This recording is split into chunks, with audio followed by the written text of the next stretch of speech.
caring for our planet, the Freshwater Trust, protecting America's waterways with surgical precision.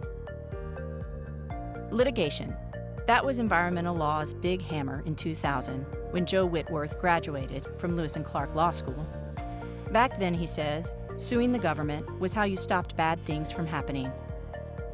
But in the 16 years Whitworth served as president of the Freshwater Trust, he's become convinced lawsuits do little to protect America's watersheds. Instead, the Freshwater Trust has stockpiled an arsenal of real tools and technologies in the form of maps and lasers, gadgets and data packets.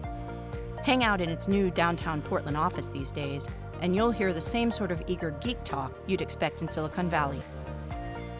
If America's waterways are the country's veins, the Freshwater Trust is the smarty-pants doctor who can pinpoint the real problems. That means LIDAR, revealing a basin's precise topography down to inches, drones that can monitor huge areas of land, and GIS mapping that lets Whitworth's team calculate exactly how many gallons of water 1 acre of alfalfa consumes. These new technologies have allowed the Freshwater Trust to become one of Oregon's most important and active environmental nonprofits. Since 2012, the Trust has helped drop temperatures in dozens of Oregon rivers by more than 12 degrees.